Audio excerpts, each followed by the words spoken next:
Boa noite, pessoal. Tudo bem com vocês? Hoje a live é perguntas e respostas. Pergunte para a Bia. Vamos tirar dúvidas de diversos temas variáveis. O que vocês tiverem ali de pergunta, a gente vai esclarecer hoje. Quais marcas de dentes você trabalha? Então, é bom você ter ali algumas possibilidades, né, de dente, nunca ficar preso somente a um tipo, a uma marca e tal, porque tem infinitas opções, né? Então depende de qual é o tipo de trabalho, né? Então eu e a Thaís, a gente já fez algumas lives sobre isso, sobre escolha de dentes, né? E as diferenças. Mas eu gosto muito dos dentes da Cooser, em especial o Premium. É os dentes que eu mais uso, assim, de lavada, assim, os que eu mais uso é o Premium. Eu me identifiquei com esse dente, eu acho o dente super estético, super bonito, ele tem várias possibilidades ali. Os posteriores, por exemplo, eu tenho a opção de usar a angulação da cúspide tradicional, né, que é 33 graus, e também eu tenho a opção de usar uma angulação da cúspide mais baixa, uma angulação da cúspide de 5 graus, que é o Idealis, que é o dente Idealis, que ele é ideal, ele é Idealis para prótese total, né? Para prótese total dupla, para prótese total com misto com protocolo, para quando o rebordo é mais reabsorvido, não tem tanta não tem tanta retenção, né? Então, isso permite uma maior estabilidade da prótese nos movimentos de balanceio. Então, eu gosto bastante do Premium, mas uso também outras marcas, gosto do Fonaris. Quando eu faço, ultimamente, assim, até os casos provisórios eu tenho feito com o Premium. Mas se tem uma opção mais em conta, um dente intermediário que eu uso bastante, é o Ivostar, da Ivoclar, e o Classic, né? Então, eu basicamente trabalho com esses dentes aí. Tem uns dentes espanhóis que chama Impla, que é de um dentista que chama Manuel Ruiz, né? Ele que fabrica, ele que tem essa fábrica de dentes lá, ele me mandou algumas placas. Os dentes são maravilhosos, foram todos feitos através de uma biblioteca de dentes naturais, só que infelizmente a gente não encontra aqui no Brasil, tá? Mas basicamente é o Premium o que eu gosto e que eu mais uso. Posso usar o silicone que tem catalisador para fazer a muralha? Sim, tá? Pode sim, não tem problema nenhum. Você usar aquele silicone com o catalisador, tá? Então tem o silicone, por exemplo, o Zeta Labor, que você tem, só que é bem importante que você use na dosagem certa, né? O Zeta Labor, ele vem, a maioria, todos eles vêm com o medidor. Então você pega a pazinha dele, né? Tira a quantidade certinha que vai preencher aquela pazinha, faz uma marcação, no rótulo tem bem certinho, e você faz 2 tiras de catalisador. Se você fizer mais, vai acelerar, ele vai endurecer mais rápido. E se você fizer menos, vai demorar. Mas o que isso, além do tempo, ele vai influenciar também no resultado final, tá? Da precisão do trabalho. Então, é bem importante vocês seguirem a proporção correta. Bia, você usa óxido de alumínio ou esfera de vidro para limpar a barra após a fundição? Sim, tá? Para limpeza, eu gosto de usar a esfera de vidro para tirar o revestimento, porque por ela ser uma esfera, né, ela não agride tanto a peça. Então, principalmente se for uma barra direta, algum componente, algum bordinho que não pode ser danificado, então a esfera ele vai limpar sem agredir. Mas para passar, quando eu preparo essa barra para passar o opaco, eu gosto de jatear com óxido de alumínio, porque o óxido de alumínio ele vai criar retenção mecânica. Ele vai, como o óxido, ele não é as esferas redondinhas, ele é umas partículas, né? E todas irregulares.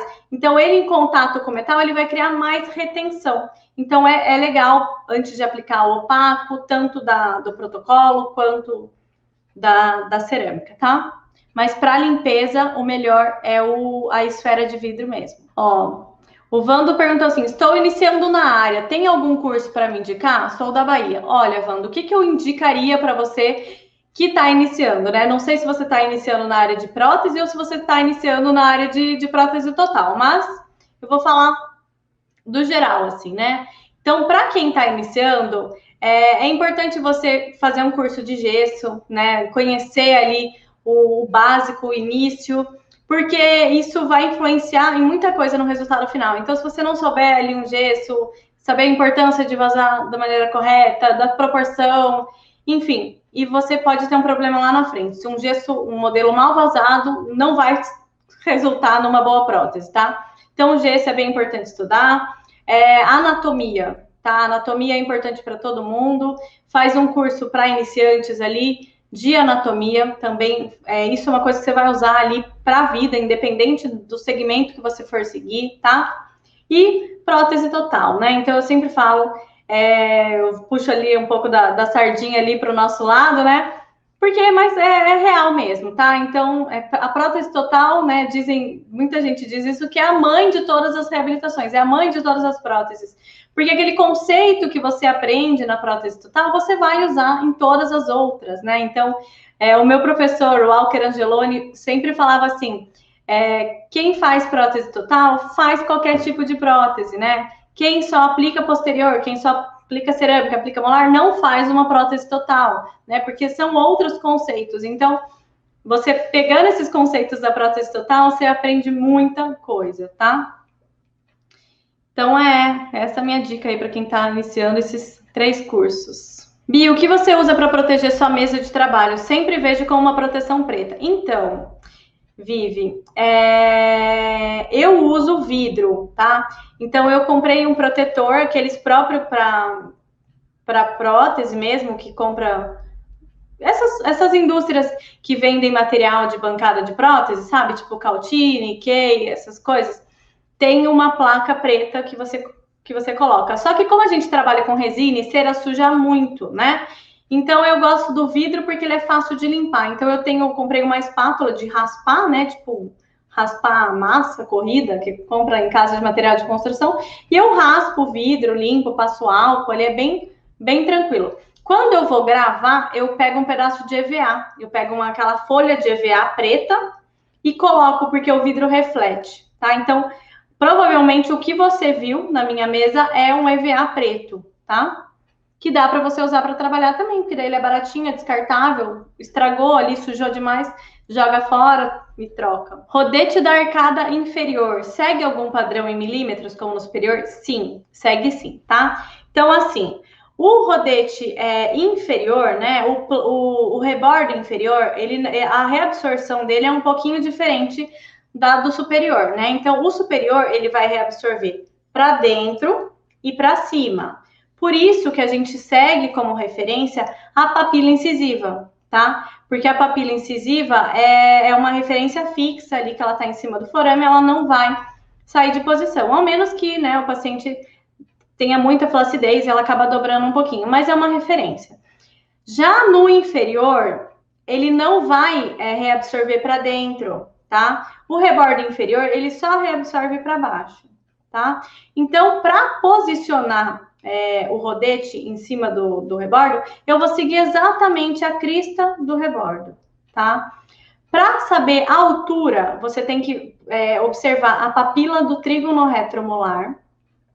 Então, a papila do trígono retromolar, o nosso primeiro molar inferior, ele está sempre na altura do meio da papila. Se você fazer um risquinho na metade da papila, é a altura do primeiro molar inferior. Eu sempre, quando eu faço plano de cera, eu deixo no nível da papila para ter uma margem ali para o dentista ajustar, tá? Então, eu sempre faço o plano de cera inferior terminando a nível da papila trígono retromolar. E na região anterior, eu deixo ali do fundo de vestíbulo até a borda incisal 20 milímetros, tá? Então, essa é a referência que eu utilizo para fazer o plano inferior. Bia, tenho 7 muflas para prensar e uma prensa hidráulica só. Como proceder para deixar as 12 horas de descanso? Então, o que você vai fazer? Vai prensando uma de cada vez. Você prensa uma, deixa ela ali. O tempo que ela tá ali prensadinha, você tá fazendo a acrilização da outra, tá? Aí você vai lá, parafusa ela, tira... Cabe até 2 de uma vez, né? 2 cabe. Abre ela ali, deixa ela ali, coloca mais outra e vai trocando. Cada vez que você colocar uma, você tira, parafusa e tira e vai deixando fora, tá? Vai deixando fora, não tem problema. Mas deixa o máximo de tempo que você conseguir na prensa hidráulica, tá? E aí você deixa elas todas descansando ali com o parafuso apertado já. Só que para apertar o parafuso, você deixa em 1 tonelada. Beatriz, como você fura os dentes dos protocolos depois de acrilizado? Ou você fura na montagem dos dentes? Então, Leandro, eu furo depois de acrilizado. Por quê? Eu furo o mínimo possível antes, né? Eu furo ali o suficiente para o dentista conseguir provar em segurança, ter estabilidade. Eu vejo quais são os furos que estão mais longe dos dentes, que eu tenho que perfurar menos. Porque se eu ficar furando no dente, ele vai movimentar, eu vou ter que fazer um furo maior do que deveria, e se mexer um pouquinho na oclusão, já fica aquele furo deslocado, sabe? Então eu prefiro furar depois. Para furar depois, eu preparei uma broca, eu pego uma Carbide 700 ou uma 700 699, aquela Carbide bem fininha, e aí você pega um disco carborundum, tá? E faz e prolonga ela tem a cabeça dela mais estreita, né? Aí você prolonga ela para que ela passe pelo conduto do parafuso de baixo para cima. Você pega o conduto, né? Tem a úcula ali, o componente. Você vem de baixo com a broquinha, tá? Só para marcar o furinho, para o furinho sair aqui. E aí você vem com uma broca esférica, uma Carbide Buzz número 8, e vem fazendo a perfuração, tá? Porque ela fica bem certinha. Aí depois eu uso uma outra broca com uma ponta cega, que ela tem exatamente a espessura ali do parafuso, que aí deixa o conduto bem certinho, bem bonitinho, tá? Ó, o Gabriel tá falando, o Gabriel é aluno do curso de alta performance, ele falou, o curso é top. E com o grupo do WhatsApp, tiro muitas dúvidas. É verdade, gente, tem essa também, tá? Tem um grupo de WhatsApp que é uma mentoria mesmo, né? Porque tá todos os alunos, cada turma tem o seu grupo, né? Todos os alunos estão lá, então para tirar dúvida, vai tirando dúvida, eu vivo postando foto lá, tem dúvida, eu vou lá, faço um vídeo, explico. Os próprios alunos mesmo já dão um show lá, compartilhando conhecimento, tirando dúvida. Tem vários dentistas nas turmas também, tá? Em todas elas tem dentistas. E isso é bem legal, tá? Vale muito a pena, porque ali você consegue ir tirando as dúvidas dos seus trabalhos do dia a dia. Então, tem algum trabalho que está com dificuldade? Tem alguns alunos que nunca fizeram barra, nunca fizeram protocolo, conseguiram fazer pela primeira vez ali só acompanhando o curso, né? Então, isso é bem bacana, eles vão compartilhando o resultado deles lá. Né? E no grupo também eles vão mandando as fotos, eu vou corrigindo, eu vou falando o que tem que melhorar, e o que eu corrijo para um já serve para os outros também. A Ivaneira falou, sei que não é certo, mas alguma vez você usou a mufla de micro-ondas na água para acrilizar? Já usei sim, Ivaneira. A diferença é que ela demora um pouco mais, tá? Ali, porque como o volume de gesso é maior, né? Aí às vezes demora um pouquinho mais, mas dá para usar na água sim, tá? Já usei várias vezes, na verdade. Porque eu não tinha mufla de latão. E quando eu usava a polimerizadora, que eu deixava as 12 horas, polimerizando, todas as vezes eu usei a mufla de micro-ondas. Porque aí elas parafusam certinho, eu só coloco ela lá dentro. Porque colocar com aquela prensa, aquelas prensinhas que a gente manda fazer lá, que eu nem lembro o nome, ela acaba soltando ferrugem, sabe, na panela, acaba ficando toda meio enferrujada. Então, eu prefiro para colocar na panela, tanto na termopneumática quanto na polimerizadora, a mufla de micro-ondas mesmo, tá? Uma pergunta de vendedora. Vamos lá, Melissa. O que você faz com 100 brocas 703? Então, eu uso a Carbide 703, eu compro muita Carbide, né, Melissa? Você sabe, né? Compro muita. Por quê? Porque eu uso essa Carbide nova para fazer as retenções mecânicas antes da cimentação. Então, quando eu faço a fundição ali da barra, né, eu limpo ela ali, já teio tudo certinho. Mas, se eu depender só da retenção química do cimento, pode ser que um dia solte, né? Então, eu não quero correr esse risco. E para garantir realmente a eficiência da técnica, isso é comprovado cientificamente, tem várias teses de mestrado que comprovam, eu mostro isso no curso também. tem que fazer uma retenção mecânica. E para fazer uma retenção mecânica no metal bem facinho, é com a 703. Aí eu uso ela nova. E quando tá velha, eu uso para outras coisas. Eu uso para abrir guia, eu uso para tudo daí, para outras coisas, para limpar a barra, tá? Mas as novinhas eu já deixo para fazer as retenções mecânicas. Que acrílico você usa? Eu uso para base. Eu uso o STG da VIP, o VIP Wave. Como eu acrilizo as peças em micro-ondas, a maioria delas, né? Eu uso o VIP Wave. Aí eu também uso a resina Diamond, né? Então, com a resina Diamond, daí é outro ciclo, né? Já falei aqui para vocês, é diferente a resina, o tempo de polimerização dele é diferente, tá? Bia, posso abrir a múfula quando não coloco o plástico? Sim, só que aí você tem que esperar mais um pouco, tá? Para abrir, porque senão ela vai grudar toda a resina. Então, espera ali umas 3 horas e aí você pode abrir sem colocar o plástico normal, tá? Tem que ter isolado, né? Isola bem ali, aí você abre tranquilamente depois de 3 horas ali sem o plástico, tá? Dá para fazer broca para fazer o oclusal de dentes? Dá também. Você pega uma 699 ou uma 700 e aí você dá uma desgastadinha na ponta dela, faz tipo uma lancinha, assim, uma pontinha mais pontiaguda, assim. E aí você vem, faz o desenho certinho do oclusal, tá? Me diga uma coisa, posso fazer uma prensagem com muralha e cozinhar em panela normal? Sim, pode sim, tá? O Ricardo, boa noite. Sou de Juiná, Mato Grosso. Os dentistas têm elogiado muito os meus trabalhos depois das suas lives. Ah, que legal, Ricardo. Que legal, fico muito feliz em saber disso. Muito feliz mesmo. Bia, acrilizei um protocolo normal, mandei para o dentista. Ele me mandou uma foto com muitas trincas no acrílico. O que pode ter acontecido? Pode ser incompatibilidade de material, tá? Se você estiver usando um líquido de uma marca e a resina de outra, eu já vi acontecer assim: usar o líquido VIP Wave e o pó termo normal da Clássico e trincou, tá? Não sei se foi esse o caso ali, mas eu sempre gosto de usar os materiais da mesma linha. Então, se eu vou trabalhar com a resina Diamond, eu vou usar o pó da resina Diamond e vou usar o líquido da resina Diamond.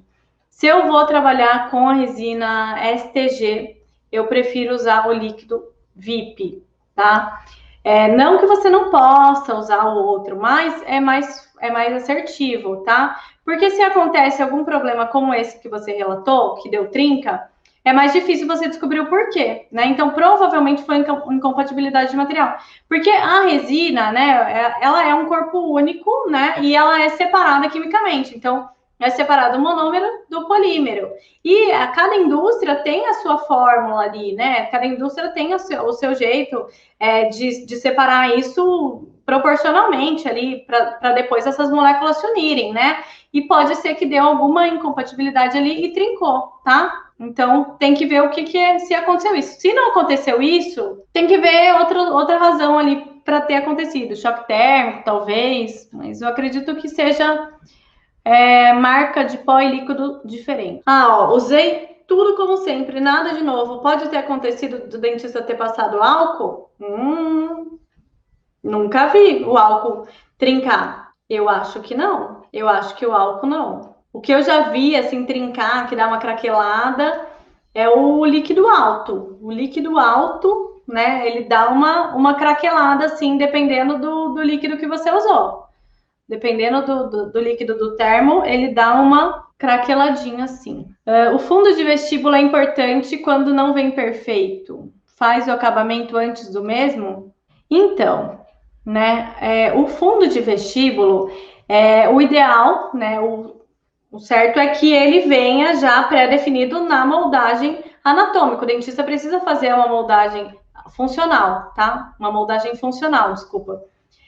Quando ele faz a moldagem funcional, ele faz o selamento periférico e depois ele reimprime com algum outro material, ele tem que copiar exatamente o fundo de vestíbulo ali do paciente. Se ele não faz isso, se não usa uma moldeira individual, se não faz o selamento periférico, aí é no olhômetro ali, sabe? Eu não gosto de fazer, eu sempre faço exatamente como está no modelo, exatamente a espessura. Às vezes perguntar, mas por que você deixou grosso, né? Ou por que ficou fino? Quem determina isso, quem determina a espessura do fundo de vestíbulo, né, o volume que tem, é o molde, né? É o molde funcional, né? Então eu sempre preservo, até na hora de vazar, faço o encaixotamento do molde, faço a resina toda ali e não mexo. Eu não dou acabamento ali, eu não mexo. Só se tiver uma coisa muito estranha, mas se tiver uma coisa muito estranha, eu já nem faço. Eu já devolvo e peço para moldar de novo. Se eu avalio o molde e falo, ó, não copiou, não tá legal, tá falhado, tá faltando, né, ou tá sobreestendido, aí eu já peço para moldar de novo, porque senão eu vou assumir um erro que não é meu, né? Se eu pego e assumo, falo, ah, não, vou fazer assim mesmo, e a prótese não para em boca, e aí depois quem vai ter que repetir vai ser eu, né? E se o dentista for falar, e se eu for questionar alguma coisa com ele, ah, mas também, né, a tua moldagem não estava copiando bem, estava assim, assim, assado. Ele vai falar, por que você não me avisou, né? Se você tivesse me avisado, eu teria moldado antes. Então, eu sempre faço exatamente como tá no modelo, né? Então, se não tá legal na moldagem, eu já devolvo e já peço para moldar de novo. Para quem faz PPR, pode abrir para conferência e ressecamento? Sim. Mesma coisa, pode abrir sim para conferência e ressecamento, protocolo também, tá?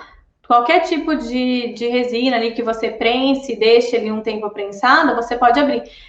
Placa meio relaxante também, tá? Só cuida para você não deixar tão retentivo, tá? Então você preserve. Eu, no meu caso, quando eu incluo o PPR, eu incluo com o modelo, né?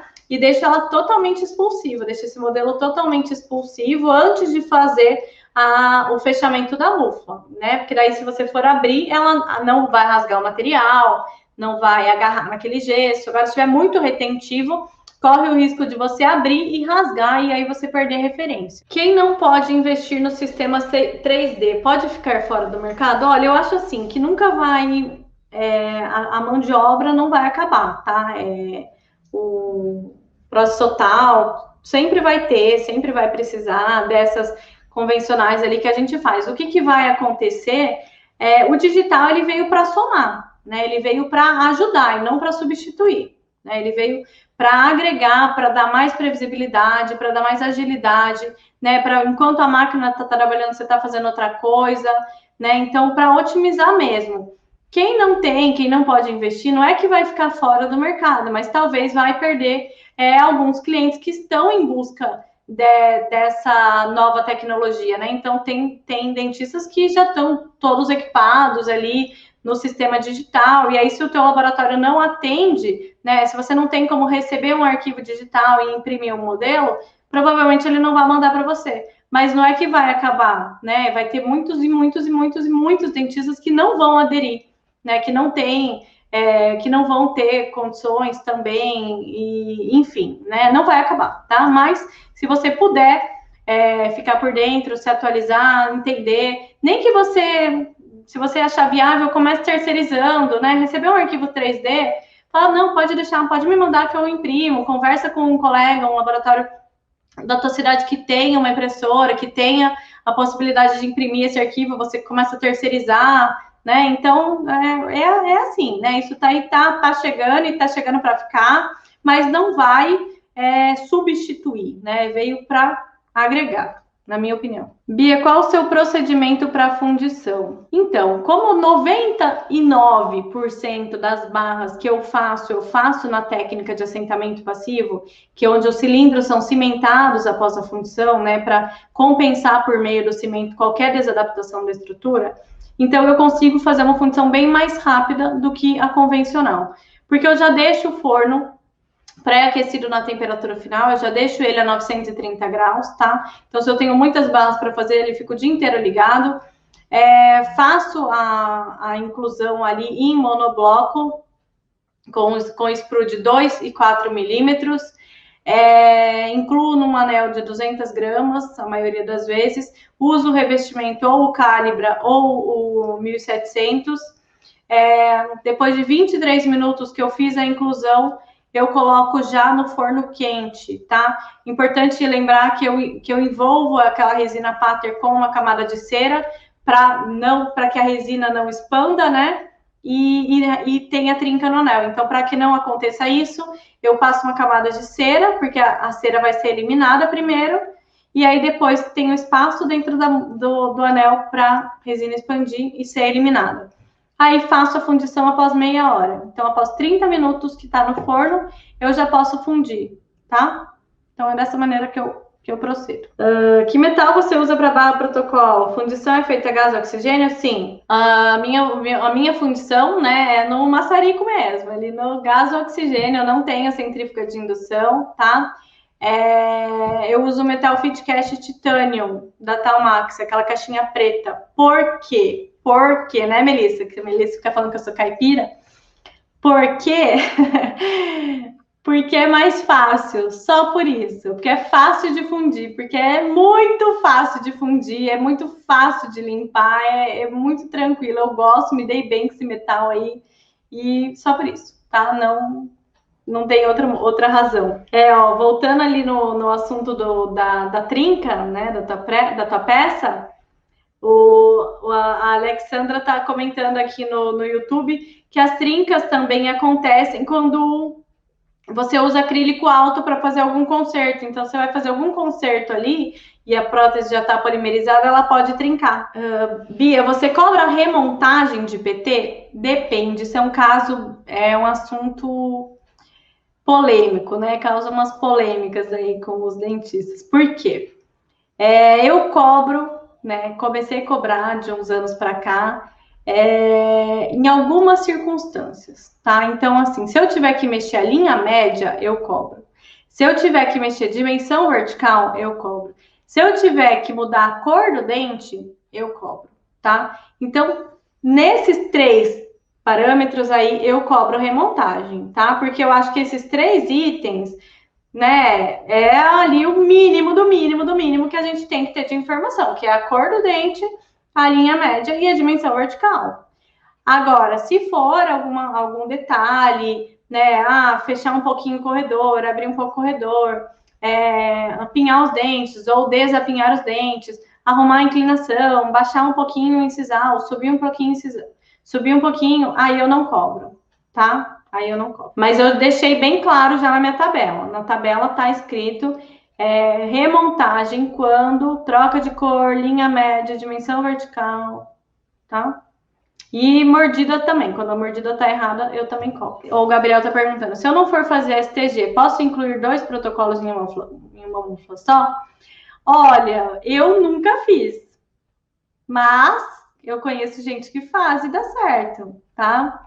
Você tem que cuidar ali com o eixo de inserção, só para na hora de você fechar a mufla, a barra não acabar empurrando os dentes ou travando. Então, tenta deixar elas mais ou menos num eixo de fechamento certinho ali para não ter problema, tá? Eu acho que dá. Eu particularmente nunca fiz, mas já vi gente fazendo e acho que dá certo sim. Cobra a gengiva? Se eu cobro a gengiva, Luiz, não. Se assim, por exemplo, vamos fazer a gente está fazendo alguns casos ali de protocolo fresado. Aí fresa ali o protocolo todo todo na cor do dente, né? Com Ai, como é que é o nome? Até esqueci o nome. Esqueci o nome do negócio. Se fresa ali na bolacha, não é bolacha, né? É outra coisa. Mas se você fresa ali na bolacha cor de dente, depois você coloca a gengiva em pala criativa, daí a gente cobra a parte, tá? Senão não. O Elton, vixe, se eu cobrar a mordida errada, eu vou ganhar muito dinheiro aqui. Ai, é triste, viu, Elton? Viu, Elton? Você conhece aquele dispositivo oclusal da Artflex? Que é aquelas pecinhas branquinhas que você posiciona no plano de cera? Juro para vocês, gente, depois que eu comecei a usar essas pecinhas, eu nunca mais tive problema de mordida errada, tá? Então, nunca tive que remontar um caso por mordida quando o dentista faz certinho com essas pecinhas. Então, facilita muito, porque é muito difícil dar errado. O que acontece? Quando eles registram ali o plano de cera e colocam aqueles grampos de grampeador, né? Na hora que ele vai tirar o plano unido em boca ali, na hora que vai tirar, quase rasga a boca do coitado paciente, né? E aquele plano fica bamba ali, fica assim, sambando, que você não sabe para que lado que você cola. É um unidunité, é óbvio que vai dar errado, óbvio que vai dar remontagem, tá? Então, essas pecinhas aí facilitam muito. Bia, a técnica de assentamento passivo pode ser usada somente nos implantes dos implantes da Neodente? Não precisa ser os implantes da Neodente, tá? Pode ser em qualquer implante, desde que esteja instalado um mini pilar, tá? Ou micro-unit, ele é universal, tá? O mini pilar, o micro-unit, ele é 4.1, ele é universal, ele é igual em todas as empresas, as que trabalham com ele, obviamente, né? Mas não precisa ser Neodente os implantes, tá? Tem também os micropilar, pilar 5.0, pilar GT, pilar Cone Morse, o Gran Morse, todos esses têm a técnica de assentamento passivo.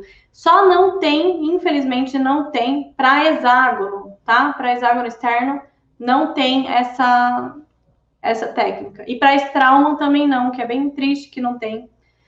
Nos componentes da Straumann também não dá. Às vezes a fundição dá umas falhinhas. Isso é devido à qualidade do calcinável? Não, tá? As falhas não é devido à qualidade do calcinável, mas pode ser tempo de forno, pode ser qualidade do revestimento, pode ser temperatura, pode ser o tempo que você demorou ali para fundir, às vezes o anel esfriou e falhou.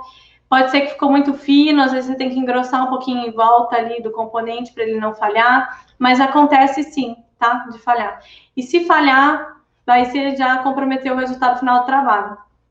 Por isso que eu gosto tanto da técnica de assentamento passivo, porque não tem esse risco, né? Se falhar a bordinha ali do calcinável de assentamento passivo, não tem problema nenhum, porque o definitivo, o final, né, o que vai ficar em contato com a plataforma do implante, ele tá ali intacto, como veio de fábrica, ele não passa pelo processo de fundição, tá? Mas a qualidade do calcinável, o que acontece? Não é que ele falha, é que às vezes ele não adapta direito, né? Então, às vezes ele não adapta bem, então... Mas falhada é outra coisa. Bia, você cobra esses posicionadores do dentista? Não cobro, Paty, é bem baratinho.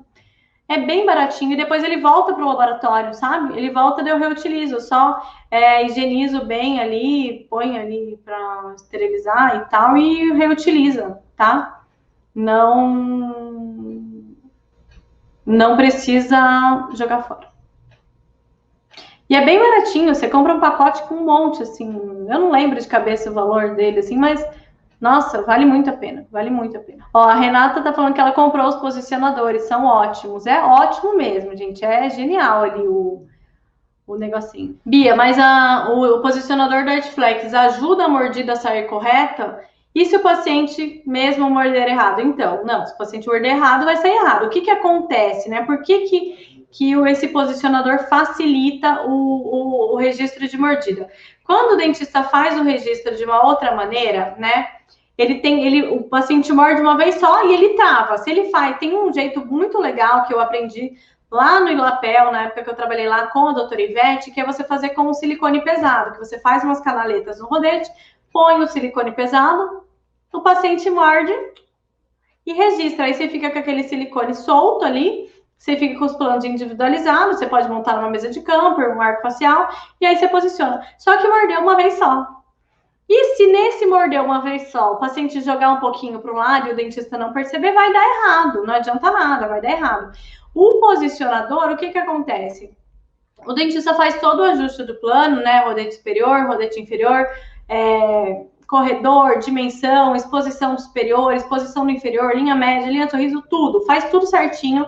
Quando ele vai registrar a mordida, ele posiciona esses posicionadores, um em cada região de canino e um em cada molar, tá? 4. De 3 a 4, tá? Mas melhor 4.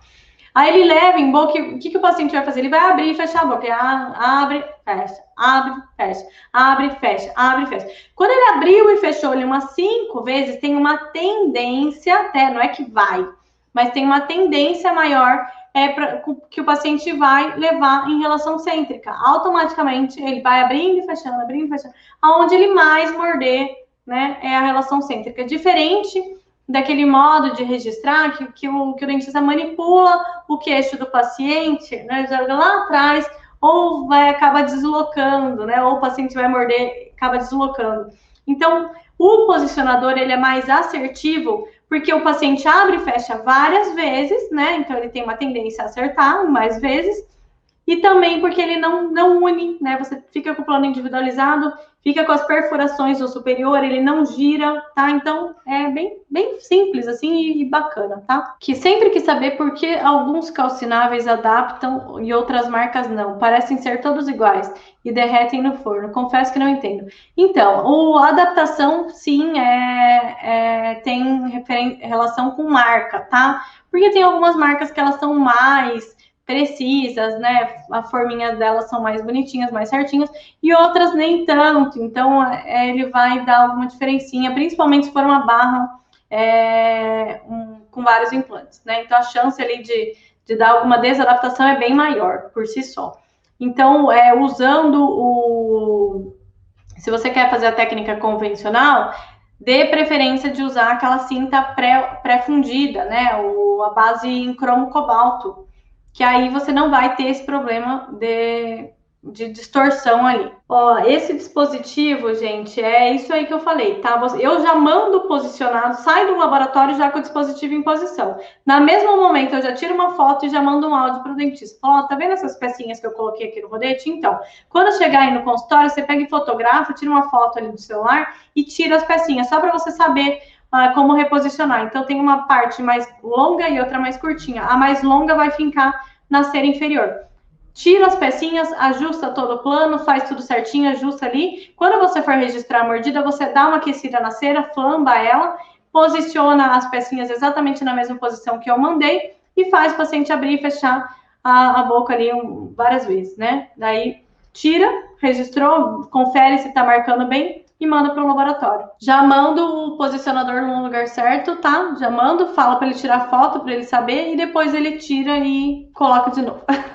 Serve para PT, sim, Josi, serve, sim, para PT. Para PT, para protocolo, para PPR, quando tem dente anterior e posterior extremo livre, serve também, tá? Você consegue salvar o modelo da PPR mesmo incluindo com ele? Não, às vezes quebra, tá? Mas aí eu tomo cuidado na hora de abrir, tem que fazer ajuste oclusal antes, leva para o articulador, depois quebrar, quebrou, né? Não tem problema. Como você faz para não deixar retentiva a PPR na inclusão? Então, eu incluo com o modelo, né? Então, eu colo ela no modelo, por exemplo, vou dar um exemplo, tem os dentes anteriores de canino a canino e extremo livre posterior. Se tá muito retentivo o modelo, eu pego o silicone e envolvo ele para ele não quebrar, tá? Aí eu pego nos dentes, na região dos dentes, passo um pouco de vaselina, ou até mesmo com o próprio silicone, eu protejo os dentes inferiores, né? Mas eu posso vir com gesso também. E deixar fora do gesso ou dessa muralha de silicone só a parte de resina. Só a parte dos dentes. Se eu fiz com silicone, eu isolo, né? Faço a muralha e aí faço o gesso. Mas a base eu deixo ela toda expulsiva, não deixo ela retentiva. Não sei se deu para entender. Boa noite, você tem aula de protocolo do início?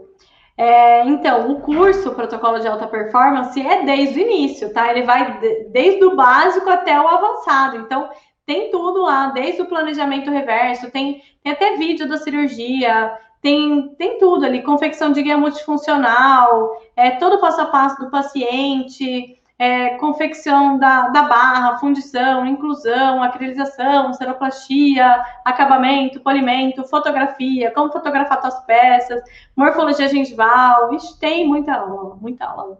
Você cobra o mesmo preço o protocolo normal e o assentamento passivo? Queria algum material impresso?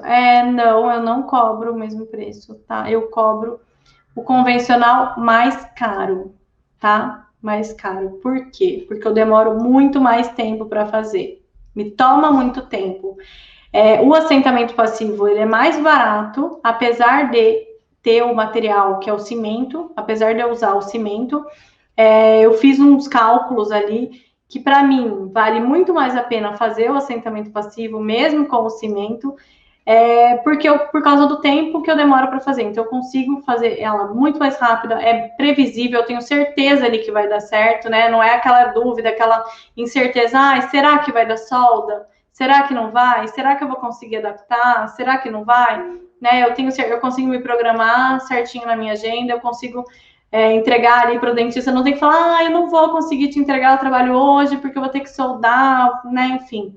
Então, eu cobro mais barato o assentamento passivo do que o convencional. Quando eu faço uma barra convencional, que eu faço barra convencional também, tá? Ela é um pouco mais cara. Queria evitar manchas na palatina. Que tipo de mancha? Que tipo de mancha seria essa? Para eu entender melhor. Em próstata total, você diz, mancha esbranquiçada, tem que ver o que é, por que está ocasionando isso, tá? Se é excesso de temperatura, se é o isolante que está úmido ainda, se é contaminação da pasta zincoenólica, aquelas cores leitosas esbranquiçadas. Então, as manchas leitosas esbranquiçadas, tem que ver qual é o motivo, por que ela está acontecendo, tá? Se for polimerização em micro-ondas, tem que ver se você está usando o ciclo correto para potência, tem que ver se você está hidratando a mufla, tem que ver isso aí que eu falei antes também, né? Da contaminação da pasta zincoenólica. Qual curso de especialização em PT você indica? Eu indico o curso de especialização da equipe da Prótese Total Treinamentos, tá? Que é o que eu fiz, que é super completo, sabe? Os professores são muito competentes, né? Eles têm, assim, nossa, uma bagagem imensa, assim, né? Agrega muito. Que é a equipe, que é o Alker Angeloni, a Thaís Nogueira, o Frederico Gomes, o Alessandro Gameiro. Acho que a Viviane Machado tá na equipe também, tá? Não sei agora quais são os professores da grade, mas na minha época eram esses e eu indico muito. O micro-ondas Electrolux, qual tipo mesmo é o melhor?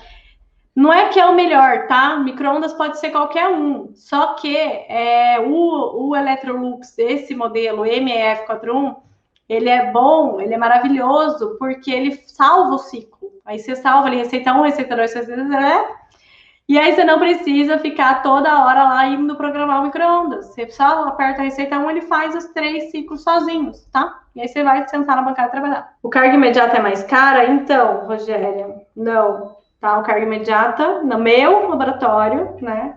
Os cilindros ali de carga imediata é o mesmo preço. Mas assim, hoje em dia eu não faço tanto carga imediata mais, tá? Deixei para as meninas lá de Curitiba. Descarga imediata, deixei para elas fazerem, porque eu não consigo mais ter esse tempo ali programado só para isso. Porque a carga imediata, eu programo ali na agenda e eu faço só aquilo ali, porque exige muito tempo, né? E eu tenho que entregar isso rápido, né? Então eu não consigo fazer mais nada, né? Então, como tem o online, que toma bastante tempo, tem os cursos presenciais, tem o laboratório, tem todas as outras coisas envolvidas, eu não pego mais carga imediata. Quando eu faço carga imediata, eu estou fazendo sempre protocolo provisório, tá? Então, eu faço o protocolo provisório sem barra, porque aí eu consigo entregar. Agora, já o definitivo, eu não faço mais, tá? Eu faço os protocolos que eu faço definitivos, eu peço um tempo maior, um prazo maior. Eu falo, olha, eu vou ter que colocar na minha agenda e assim que possível eu te mando. Então, tem casos que eu fico um mês com o protocolo aqui na minha bancada e aí eu mando, mas eu sei que o dentista tá tranquilo porque o paciente está com o protocolo provisório em boca, tá? Bia, sobre placa para registro de mordida. Como fazer para que ela fique retentiva e saia sem quebrar o modelo? Então, Ronaldo, eu fiz uma live na quarta. Na quarta? Não, na sexta-feira passada que eu fiz a placa. Você alivia ela primeiro, tá? E não, você isola ela primeiro e depois você alivia. Porque o alívio ele vai ficar dentro da plaquinha. Se tiver muito retentiva, você alivia um pouquinho antes, tá? Mas é importante se aliviar para tirar as retenções, porque senão a resina vai agarrar e vai quebrar o modelo. E fazer ela na técnica pó e líquido. Bia, faz uma live de gestão financeira do laboratório, ajudaria muito. Ah, verdade, Josi. Eu já fiz uma vez, fiz com a Cíntia Gregolon. A Cíntia Gregolon ganhou bebê agora, ela tá com um nenenzinho novo, tem um mês, o Samuel. Mas eu vou ver se ela topa fazer uma live de novo sobre isso. É bem interessante, tá? No curso do protocolo de alta performance, você ensina todos os passos da PT.